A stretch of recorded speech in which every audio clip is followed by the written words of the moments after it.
On January 3, 2026, something huge happened that shocked the whole world. Early that morning, U.S.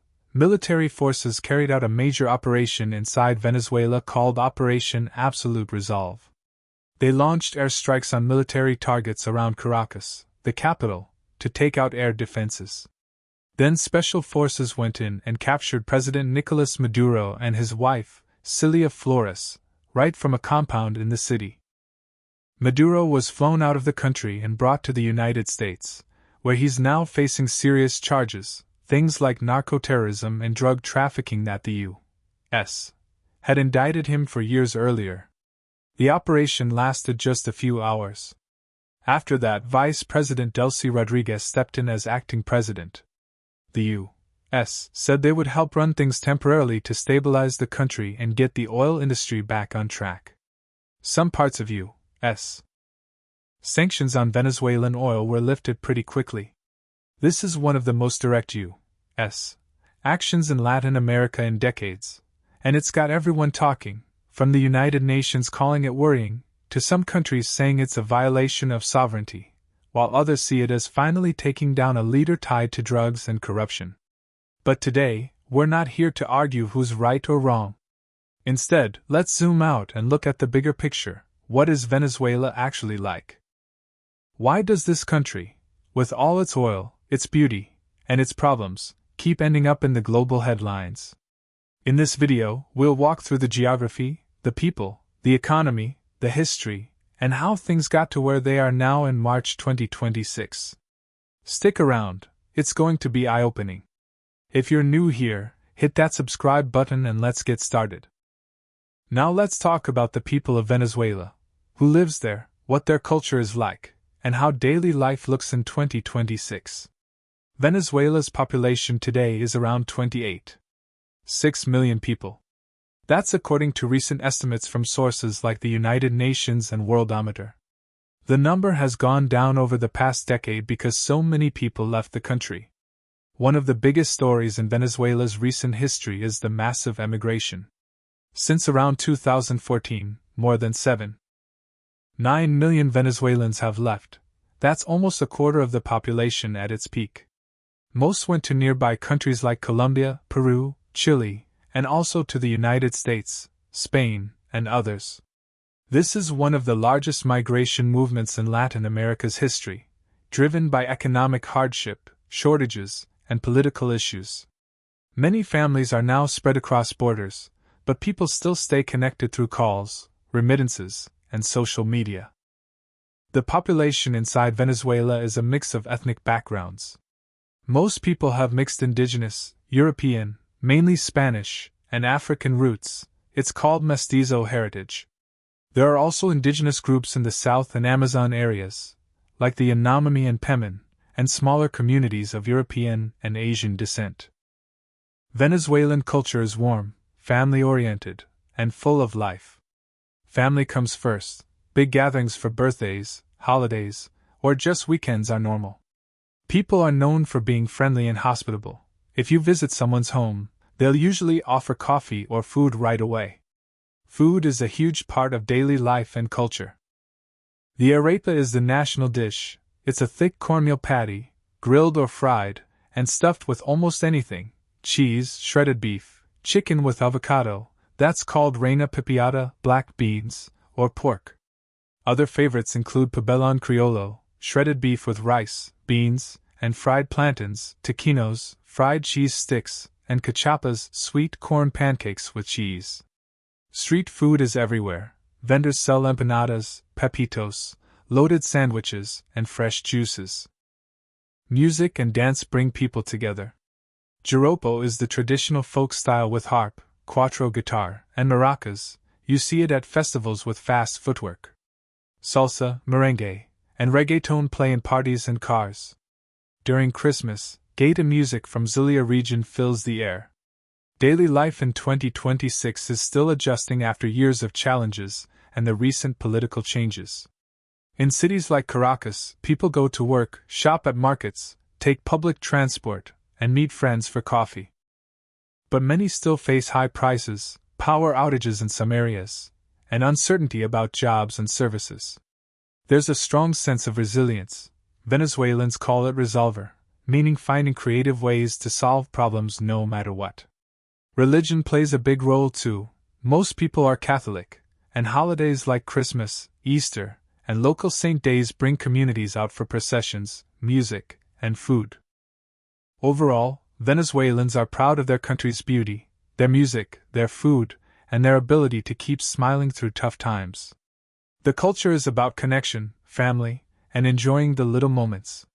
Next, we'll look at why this country has so much potential, and so many problems, when it comes to the economy and its natural resources. Now let's move to one of the biggest reasons Venezuela is always in the news: its economy and especially its natural resources. Venezuela has the world's largest proven oil reserves, around 303 billion barrels. That's more than Saudi Arabia, which has about 267 billion. These reserves make up roughly 17% of all the oil that can be recovered worldwide under current conditions. Most of it is heavy crude in the Orinoco Belt, which is harder and more expensive to produce than lighter oil from other places, but the sheer size is huge. Oil has been the backbone of Venezuela's economy for decades.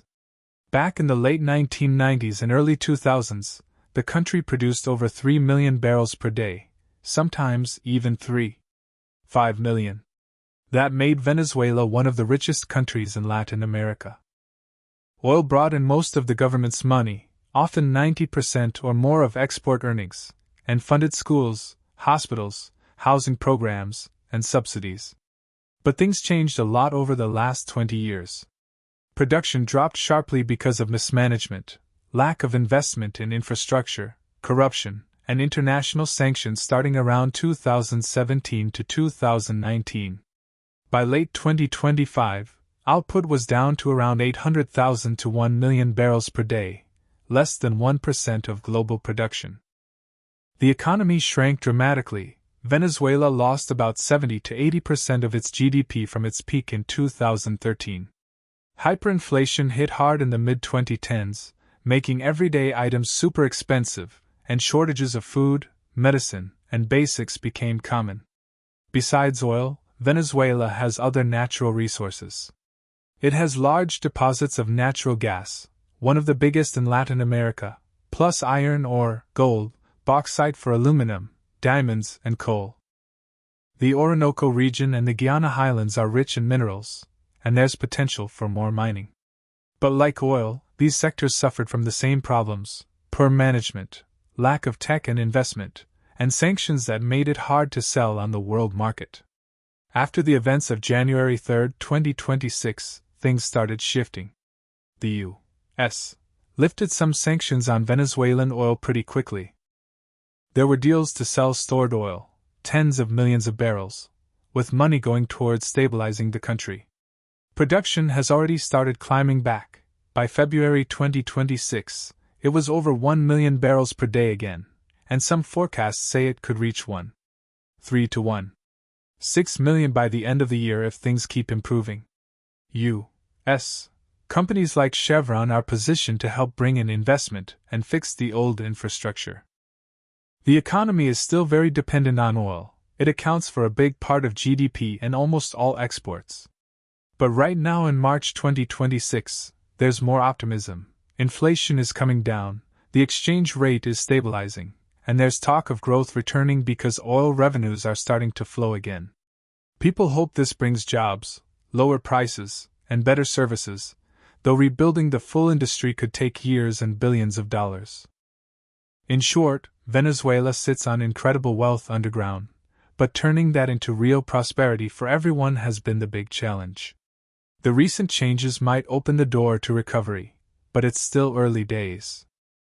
Next, we'll go back in time a bit to understand how the country got here, starting with the history before the big changes in the late 1990s. Venezuela became independent from Spain in the early 1800s, after wars led by Simón Bolívar and others. For most of the 1800s and early 1900s, the country had a lot of political instability. Many dictators, civil wars, and military leaders called caudillos took power. things started to change in the 1920s when huge oil deposits were discovered. By the 1930s, Venezuela was one of the world's top oil exporters, and that brought in a lot of money. But under dictators like Juan Vicente Gómez, who ruled from 1908 to 1935, most of the wealth went to a small group of people and foreign companies, while ordinary Venezuelans saw little benefit. After Gómez's death, there were more military rulers. The last big dictatorship was under Marcos Pérez Jiménez from 1948 to 1958. He built roads, buildings, and modernized parts of Caracas, but his rule was harsh, he suppressed opposition, and people faced repression. In January 1958, a popular uprising forced Pérez Jiménez to flee. A civilian military junta took over temporarily, and that year, Venezuela's main political parties, Acción Democrática, Democratic Action, COPI, Social Christian Party, and others, signed the Pontefijo Pact. This agreement promised to respect election results, share power, and keep the military out of politics. It marked the start of a long period of democracy. From 1958 to 1998, often called the Fourth Republic or the Pontefijismo era, Venezuela had regular elections and peaceful transfers of power between civilian presidents. It was one of the most stable democracies in Latin America during those years. Parties like Democratic Action and COPI took turns running the country. The economy boomed in the 1970s thanks to high oil prices after the OPEC embargo. Venezuela had one of the highest incomes per person in the region, and the government used oil money for schools, hospitals, roads, and social programs. But problems built up in the 1980s and 1990s. Oil prices crashed, the economy suffered, inflation rose, and debt grew. Governments tried reforms like cutting subsidies, which led to big protests. The most famous were the Caracazo riots in 1989, where hundreds died in street violence. There were also two failed coup attempts in 1992, one led by a young army officer named Hugo Chávez. In 1993, President Carlos Andrés Pérez was impeached on corruption charges. By the mid-1990s, many Venezuelans felt the old political parties were corrupt, out of touch, and not solving poverty or inequality. Trust in the system dropped, and people wanted major change. That's the backdrop that set the stage for what came next, the election of Hugo Chávez in 1998 and the start of the Bolivarian Revolution. Next, we'll look at the era of Hugo Chávez from 1999 to 2013, a time that completely changed Venezuela. In December 1998, Hugo Chávez was elected president with more than 56% of the vote. He was a former army lieutenant colonel who had tried to overthrow the government in 1992. Chávez promised to fight corruption, help the poor, and create a new system he called the Bolivarian Revolution, named after Simón Bolívar, the independence hero. Right away in 1999, he held a referendum and passed a new constitution. The country was renamed the Bolivarian Republic of Venezuela. The new rules gave the president more power, expanded rights for indigenous people, and let Chávez run for re-election. With oil prices rising fast in the 2000s, Chávez used the money to launch big social programs called missions. There was Misión Barrio Adentro for free health care in poor neighborhoods, Misión Robinson for literacy and education, Misión Merkel for cheap food, and many others. Millions of people got free medical help, new schools, and housing. Poverty dropped a lot during those years, and Chávez became very popular with the poor and working class. He also took more control of the oil company PDVSA, nationalized parts of the economy, and made strong alliances with countries like Cuba, Russia, China, and Iran. But not everyone supported him. In 2002, there was a short coup attempt against Chávez. Business leaders, the military, and opposition groups tried to remove him, but he returned to power in just 2 days. In 2004, opponents tried a recall referendum, but Chávez won with a clear majority. Critics said he was becoming more authoritarian. He took control of many media outlets, changed laws to limit opposition, and the economy started depending too much on oil. Chávez was re-elected in 2006 and again in 2012. But in 2011, he announced he had cancer. He fought it for over a year, but passed away on March 5, 2013, at age 58.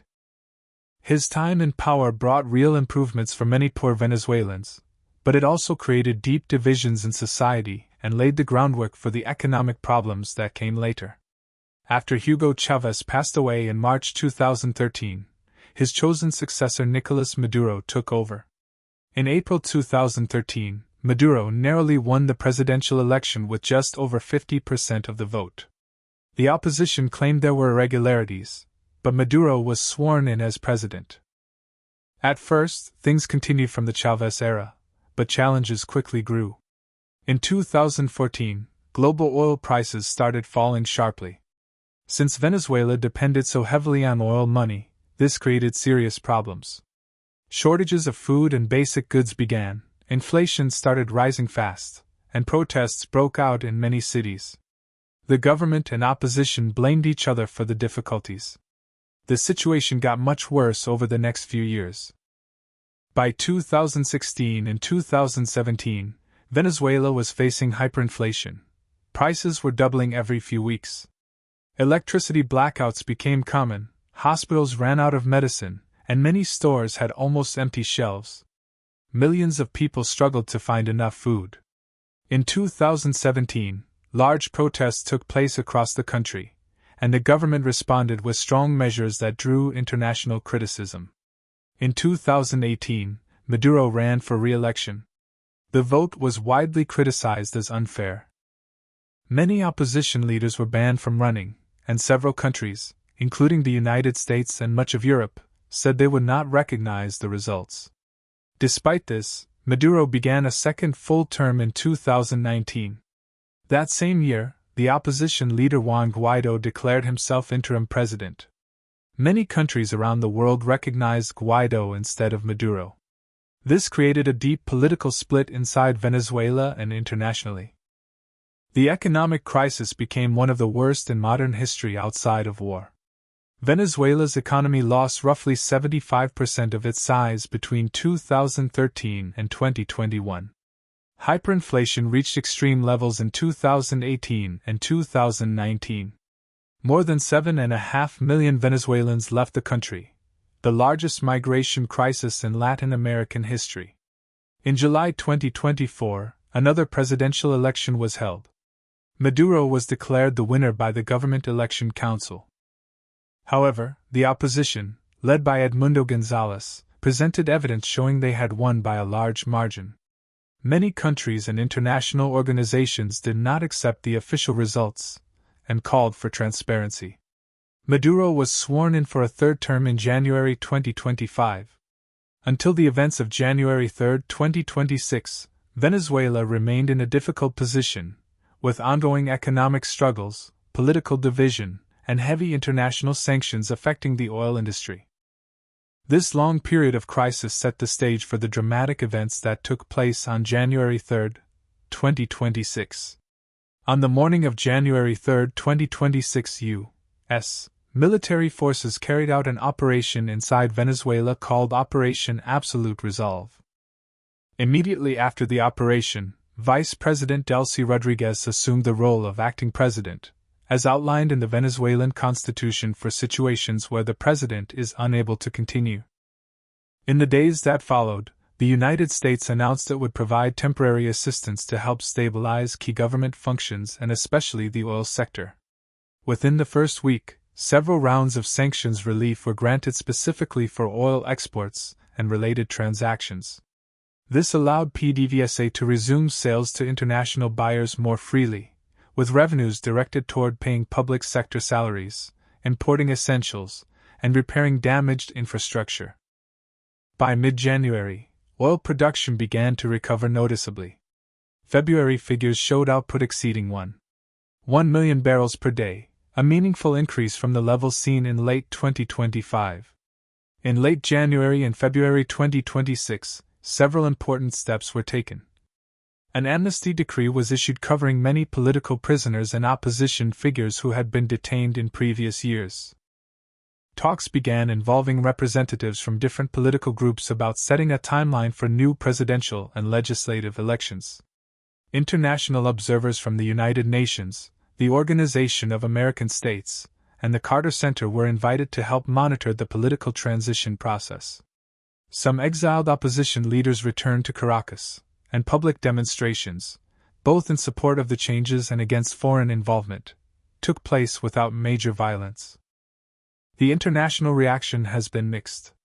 The United States, Canada, most European Union countries, and several Latin American governments described the operation as a necessary step to address serious criminal allegations and restore democratic order. Russia, China, Cuba, Iran, and a number of other countries condemned it as a violation of Venezuela's sovereignty and an illegal act of aggression. As of March 2026, the situation remains fluid. Delcy Rodriguez continues to serve as acting president. Basic services in cities are improving slightly. Power is more stable in many areas, some supermarket shelves are fuller, and the exchange rate has become less volatile. However, many Venezuelans are still cautious. There are concerns about who will ultimately control the transition, whether truly free elections will happen soon, and how much influence external powers will have in the coming months. The country is at a turning point. For the first time in many years, there is realistic talk of economic recovery and political normalization, but the path forward is still uncertain and will depend on decisions made in the next few months. Venezuela is a country of incredible contrasts. It has the world's largest oil reserves, enough to power entire economies for generations. It has breathtaking natural beauty, the tallest waterfall on Earth, vast rainforests, Caribbean beaches, and towering tabletop mountains.